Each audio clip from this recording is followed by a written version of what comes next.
Hi viewers, welcome to our channel.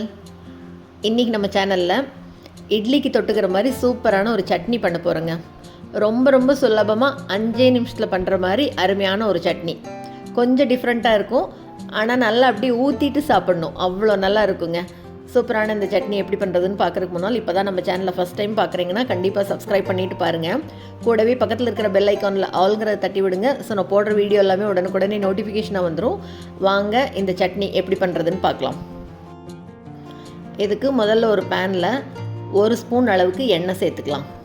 எண்ணெய் நல்லா சூடான உடனே இப்போ இது கூட 2 டேபிள் ஸ்பூன் அளவு வேர்க்கடலை சேர்த்துக்கிறேன். இப்போ இது கூடவே 1 டீஸ்பூன் அளவு கடுகு சேர்த்துக்கிறேன். அடுத்ததாக இது கூட 1 டேபிள் ஸ்பூன் அளவு உளுத்தம்பருப்பு சேர்த்துக்கிறேன்.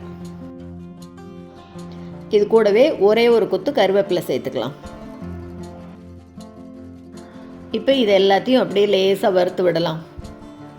உளுத்தம்பருப்பு லைட்டாக கலர் மாறி பொன்னிறமாக வரணும், அந்த அளவு வறுத்து விட்டுக்கலாம். சாதாரணமாக வேர்க்கடலை சட்னியோ இல்லை உளுத்தம்பருப்பு சட்னியோ தனியாக பண்ணியிருப்போம். இன்றைக்கி இந்த ரெண்டையும் சேர்த்து கூட வித்தியாசமாக கடுகு சேர்த்து பண்ணுறோம். கடுகையும் வறுத்து அரைக்க போகிறோம். அப்படி இட்லி தோசை எது கூட வேணால் நல்லா அப்படி ஊற்றி சாப்பிட்லாம், அவ்வளோ நல்லா இருக்கும். இப்போ இது வறுபட்ட உடனே இது கூட 1 டீஸ்பூன் அளவு மிளகாய் தூள் சேர்த்துக்கிறேன். காரத்துக்கு மிளகாய் சேர்த்தாமல் மிளகாய் தூள் சேர்த்து பண்ணும்போது இன்னும் கொஞ்சம் டேஸ்ட் நல்லா இருக்கும். வித்தியாசமாக இருக்குது பாருங்கள். மிளகாய் தூளை நல்லா ஒரு தடவை கலந்து விட்டுட்டு இப்போ இது கூட பாருங்கள், சின்ன நெல்லிக்காய் சைஸ் புளியை ஊற வச்சு கொஞ்சமாக புளி தண்ணி கரைச்சி எடுத்து வச்சுருக்கேன், அதையும் சேர்த்துக்கிறோம். புளி தண்ணி கொஞ்சமாக சேர்த்தினா போதும், ரொம்ப வேண்டாம். ஒரு அரை கப் அளவு இருந்ததுன்னா போதும். இப்போ இது கொதி வரட்டும். புளியை அப்படியே சேர்த்து அரைச்சி சட்னி பண்ணியிருப்போம். புளி தண்ணி கரைச்சி இந்த மாதிரி கொதிக்க விட்டு சட்னி பண்ணியிருக்கவே மாட்டோம். கண்டிப்பாக ரொம்ப சூப்பராக இருக்குங்க. கண்டிப்பாக ட்ரை பண்ணி பாருங்கள். நல்லா கொதி வந்துருச்சு. இப்போ இந்த சட்னிக்கு தேவையான அளவு உப்பு சேர்த்துக்கலாம். உப்பு சேர்த்துட்டு நல்லா கொதி வந்ததுக்கப்புறமா ஒரே ஒரு தடவை கலந்து விட்டு இதை நல்லா கம்ப்ளீட்டாக ஆற விட்டுட்டு ஆறினதுக்கப்புறமா ஒரு மிக்ஸி ஜாரில் போட்டு பாருங்கள், நல்லா நைஸாக அரைச்சி எடுத்துருக்கேன் இந்த மாதிரி சட்னி பதத்துக்கு.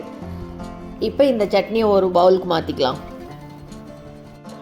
அரைக்கும்போது கொஞ்சமாக தண்ணி விட்டு தான் அரைச்சிருக்கேன். இப்போ இதை பவுலுக்கு மாற்றிட்டு இது கூட தேவையான அளவு தண்ணியை நல்லா மிக்ஸி ஜாரில் சேர்த்து அலசி சேர்த்திக்கலாம். நல்லா தாராளமாகவே சேர்த்திக்கலாம். இந்த சட்னி தண்ணியாக இருந்தால் தான் நல்லாயிருக்கும். கலந்து காமிக்கிற பாருங்கள், இந்த அளவு தண்ணியாக இருக்கணும், அப்போ தான் நல்லாயிருக்கும். நல்லா கலந்து விட்டதுக்கப்புறமா இப்போ இதுக்கு ஒரு தாளிப்பு போடணும். நல்லெண்ணெயிலேயே கடுகு, உளுத்தம்பருப்பு, கருவேப்பிலை, பெருங்காயம் இந்த 4 சேர்த்து சின்னதாக ஒரு தாளிப்பு. அவ்வளோதாங்க. ரொம்பவே வித்தியாசமாக புளித்தண்ணி, மிளகாத்தூள், வேர்க்கடலை எல்லாம் சேர்த்து அருமையாக ஒரு சட்னி பண்ணியாச்சு. இட்லி மேலே அப்படி ஊற்றி சாப்பிட்டிங்கன்னா அவ்வளோ அருமையாக இருக்கும். தோசைக்கு எதுக்கு வேணால் சேர்த்துக்கலாங்க இந்த சட்னியை, ரொம்ப நல்லா இருக்கும். ஆனால் இந்த அளவு நல்லா தண்ணியாக இருக்கணும். என்னென்ன இன்க்ரீடியன்ட் சேர்த்துருக்கோன்னு தெரியாது, அவ்வளோ நல்லா இருக்கும் டேஸ்ட் அருமையாக. ரொம்பவே சுலபமான இந்த சட்னியை நீங்களும் செஞ்சு பார்த்துட்டு மறக்காமல் கமெண்ட்டில் சொல்லுங்கள். இந்த வீடியோ உங்களுக்கு பிடிச்சிருந்ததுன்னா லைக் பண்ணுங்கள், ஷேர் பண்ணுங்கள், கமெண்ட் பண்ணுங்கள். மறக்காமல் நம்ம சேனலை சப்ஸ்கிரைப் பண்ணுங்கள். கூடவே பக்கத்தில் இருக்கிற பெல் பட்டனையும் தட்டி விடுங்க. ஸோ நான் போடுற வீடியோ எதுவுமே மிஸ் பண்ணாமல் பார்க்கலாம். தேங்க்ஸ் ஃபார் வாட்சிங்.